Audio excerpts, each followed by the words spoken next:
Oh, my fingers are gonna be sore here. Oh, yeah. That's the sound of this guy. This guy just cramping up.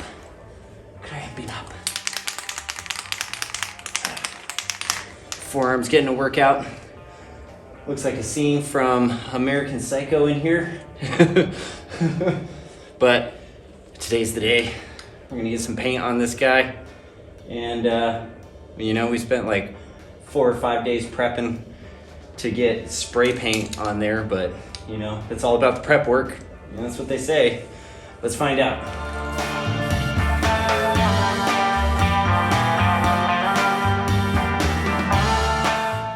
Hey big dreamers, Dan, Sam, LYtHE Racing. Welcome back. Good to see you guys. I'm happy to have you here. We've made a lot of progress on the MR2. We are working on the MR2 SW20 with a Gen 3 3S GTE in it, being ran by FuelTech 450 with a lot of other little goody bits kind of placed around on here. I also have a brand new Garrett 3076 going on this guy, Gen 2 3076, as well as a few other suspension components and some good brakes to come to play here. All that stuff combined should make us pretty competitive. But let me walk you guys around this guy, show you what we have going on today, or what we've been doing for the last couple weeks here. I got a lot to show you guys. There's a lot that's been going on. So let's take a look. As you can see too, I also have the arrangement of all my bolts, getting all my bolts where they need to be. Luckily, I've done a couple of these cars too, so it's actually all coming back to me as I kind of touch some of this stuff. But man, you know, putting all your bolts in different little boxes and bags, taking another 2 MR2s apart in that period of time, taking the other green one apart. I quarantined well, so we aren't doing too bad. Thing you can do there to help yourself. I'm not one of those people that's like, you gotta bag everything and freaking label, because generally I have workspace where I can just kind of set everything out. And I hear people, you know, like leave the bolts in there and whatnot like that too. I send my stuff out to machine shops. They aren't gonna hold on to those bolts, you know what I mean? So it's like, at some point you gotta do something. All of us that have done this for a while, we all kind of have our own little tricks of kind of, you know, sectioning things out like this, you know? But it's still, you know, the second I swept all of this stuff into a box, being like, oh yeah, I'll remember this where this is, and this is where, yeah, no. You know, because it's even another day from when I even went and got that cherry picker there, you know, looking maybe 3-4 days before I start my job, and I got to get that cherry picker back over to homeboy here, you know, lickety split, you know, to still work out anything I can on the motor on the outside here for the mounts, all that good jazz. And then I got to get the motor actually set in the car, lift the car up enough to slide the motor underneath it and get everything kind of up and into place. It's a bit of a drama with only one dude, but I'll show you guys how I do it too. I mean, it's not super bad. Honestly, these cars are way easier to work on than anybody ever says that they are. I think most people who say that don't spend a lot of time working on these cars because they're really not any harder than any other car. In a lot of ways, they're actually easier, to be quite honest with you. And some of the engineering behind it too is actually pretty smart shit, even though, you know, I'd like to kick an engineer in the teeth most days. They actually didn't do us too bad on these 90s Japanese motors, I tell you that much. You know, let's go inside, get ourselves a little coffee action going. Kitties. Some of that stuff in there. There we go. We are making coffee. This thing is a serious unit. So yep, got about 2 more days worth of work. Can't tell you when those 2 days are gonna come and if they're ever gonna be in a row, but it seems like 2 days worth of work. All right, oh, no pilot bearing on this gear setup with the MR2s, which actually threw me off just a little bit, because I'm so used to having a pilot bearing kind of setup. What you'll almost see there, like a little ridge right at the very edge of the bolt, and that's what's gonna knock this guy into position here. Got all my threads lined up and kind of did the brake drum shimmy and the shake and whatnot, like hit here, and kind of pulled it back and forth. But for right now, let's get these dowels hammered in here. That'll give us something to align the clutch off of. Not sure how much of that it actually got. Of course, it went into low battery mode.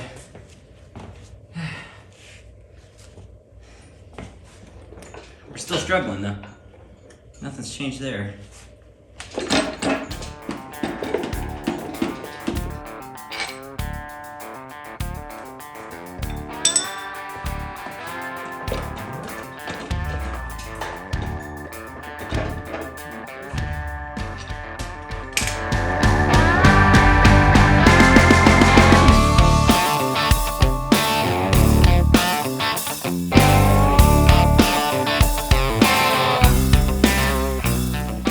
Look at that, there is a Gen 3 sitting in the back of this MR2 here.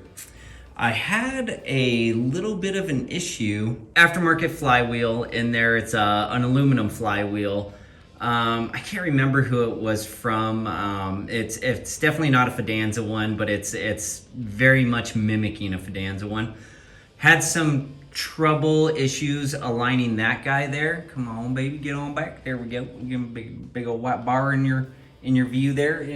Yes, there we are. So we had some issues marrying that guy.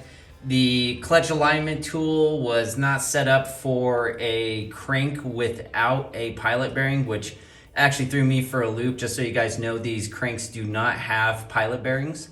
So there's no idler bearing in there, there's no pilot bearing, and that's usually what that tool kind of engages with there. So we ended up modifying it just a tittle bit. So I ended up snubbing it down, and that actually helped it lock in there pretty well. If you guys get these Ace and clutch kits, I definitely recommend just nibbing that guy off the end there. Boop. And that solves most of your woes there as far as an alignment. Went in pretty easy after that, with the exception of there is dowels. Yeah, there we go. There's some dowels right there. And this is my old E153. And I do believe this is a 94 plus kind of in the year there, as far as I mean, we can clean it off and look at it too, but I'm almost 100% sure on that one there. And what I think I picked up from Nick is a E154, and I'll tell you the reason that I think that is because the bell housing is not made for this rear bracket. And what this rear bracket does is it sits with another kind of circular bushing there that actually mounts on the subframe, on this little gray subframey guy. So this is going to be the most rear kind of transmission motor mount. And I do know that a motor is an electrical device and that an engine is a combustion device, but I don't know why they call them motor mounts. If you guys know, you know, let's do a leap. Tip, tip, tap, tap, tap. Clickety clack. You know, in the comment section there. I don't know. Might have something to do with some brainiac that I don't know. Where these two holes right here, and let me know if you guys have ever ran into this too, if I'm just freaking out for no reason. But anyways, these two holes do not line up with anything on the bell housing of the transmission. And I looked at a lot of pictures of E154s, and they seem to have that same provision where those two bolt holes aren't drilled the same way. And that's because the transfer case would actually sit on the sorry for my shadow, guys, but you know, we need to look at this. The transfer case would actually sit right here instead of this cover plate for the, you know, for the full shaft instead of the half shaft going out that direction and stuff. And these are the two E154 case. They're drilled way lower or way higher. It's one or the other, but one of these bolt holes is like way down here, and then I believe it's this one doesn't even exist on it. And you know, it's not a big deal or anything like that too. We can, yeah, see, I think we might be able to get a little look little look-see, especially if I move that. And see, we're talking about these two guys down here. I know it's not gonna focus in on that, but we're talking about these two guys right here. And like I said too, there's one of them, but this upper one would need to be somewhere in there. And luckily enough, I actually have the bracket, you know, so tap and drill into that case. You know, we could single bolt it.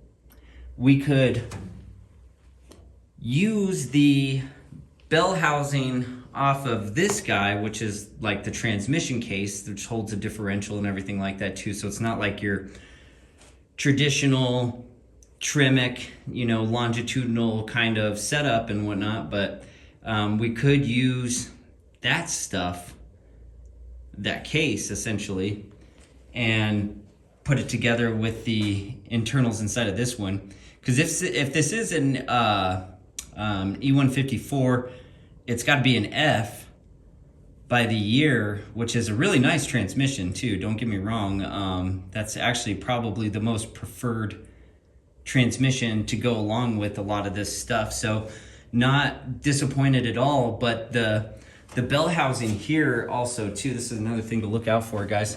So the bell housing here is actually, let's see here if you guys can see it. I don't think you guys are gonna be able to see it here, but right next to this wire here, let's see if I move this wire a little bit further out of the way.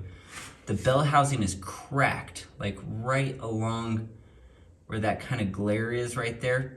That's not a parting line, that's an actual crack in this aluminum bell housing here.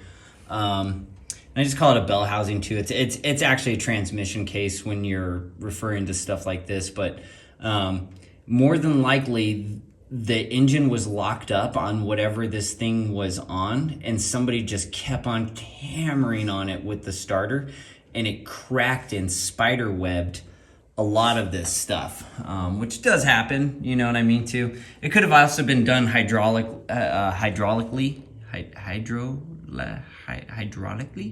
Either which way though too, I have seen it where water gets in there and freezes and expands and you know, kind of causes some stress cracks like that too. But generally, if you see that around a starter, that's a good sign that whatever you are buying, if you know, because this is definitely not the motor that this transmission originally came with or anything like that.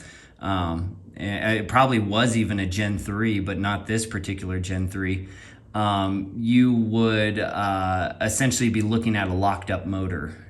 So that's a pretty good way to tell that something catastrophic has happened there, and somebody has not been doing their due diligence of trying to diagnose the problem too. They've just been still trying to crank on the engine there, or trying to get it fired up with the starter there, and in the meantime everything's so locked up as snot too. It's cracking, it's releasing the krackens on your, you know, on your transmission case there. Seen a few other people do this guy. This is all Rust-Oleum here. Actually, man, I wish I would have saved a can of that freaking Walmart paint, man, because that stuff sucked.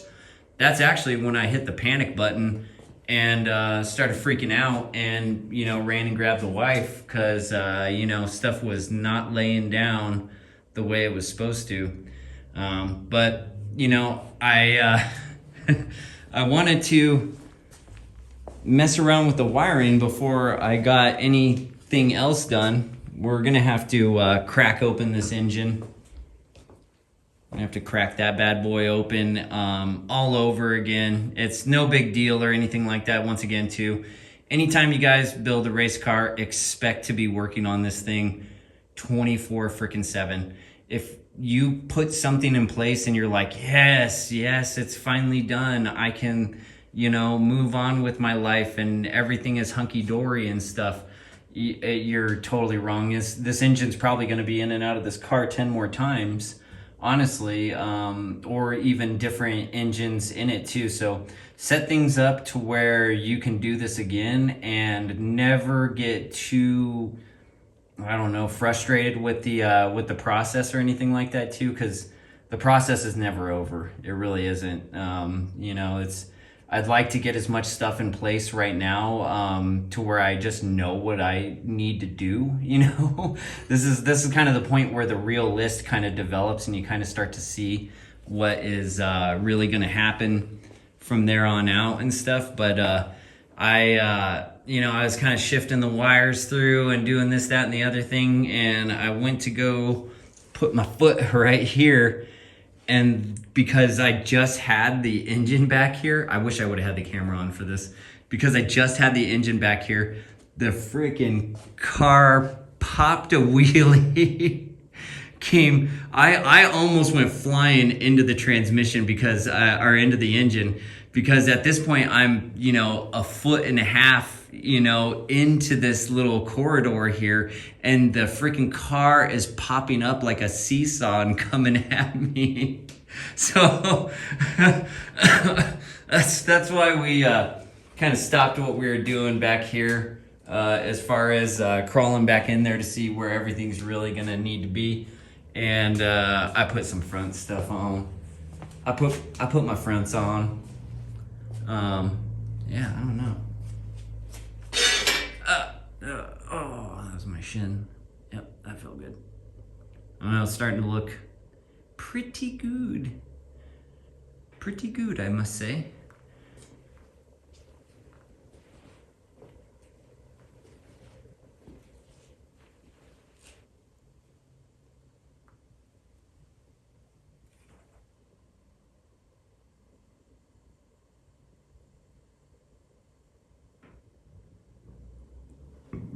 Oh. So we got the steering rack on. The hell bushings did we use? We use Prothane. Yeah, Prothane. Oh, come on. Yeah, Prothane.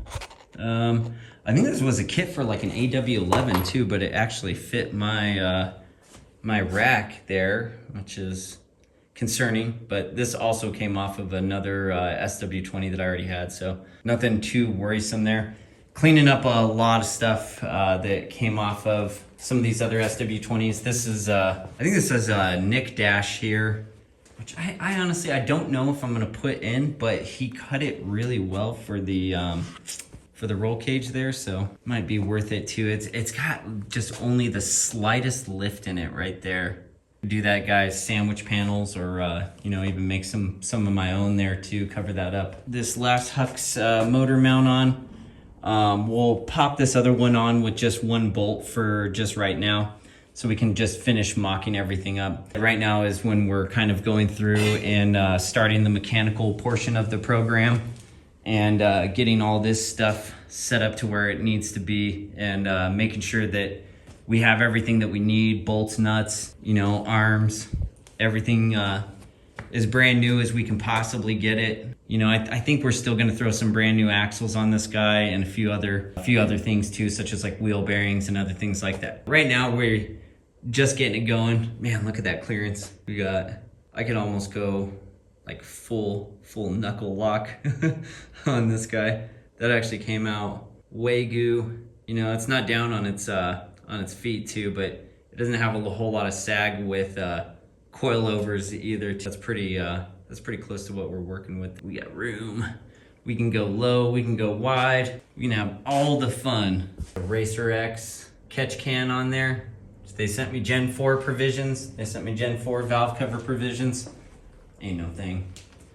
We'll get some more hoses. Everything will be all right. What else? We had to set up our little parts wall so we can keep a good eye on what we have. This is one of those times too where it's like you swear you bought something and you look all over for it. I swear I bought a thermostat. I mean, it could be in the engine. I don't know, but I swear I did. I was like, oh yeah, here it is, this is it. And that's a throwout bearing, damn it, you know? And it's like, oh crap. Which we'll go through and feature every single little thing that we got here. Oh man, yeah, that was the other part too, is that freaking these dowels here, you know, I hold on to stuff, you know. You guys don't look this, you know. Well, I guess those guys are out of fucking business anyways.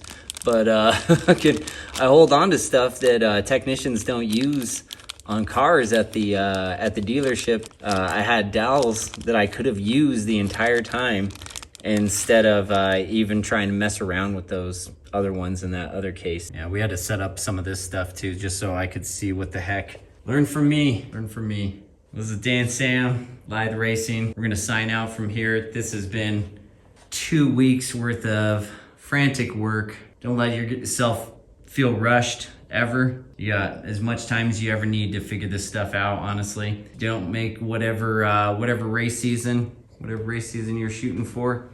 You know, it's just the way she goes, you know. It's way better to have a functional vehicle, I think, than a non-functional vehicle and you know, get 3 minutes out on the track and have to head back in. Before I let you guys go too, just so you guys know what's going on with the fuel system up here, we still need a regulator and pump for our, you know, and some lines too. Nothing too crazy there, but some lines for this here pump, or for this here tank, to get our fuel system finished up. That tank is honestly just kind of like a mock-up tank, really. I've seen so many cars burn down with that same exact tank.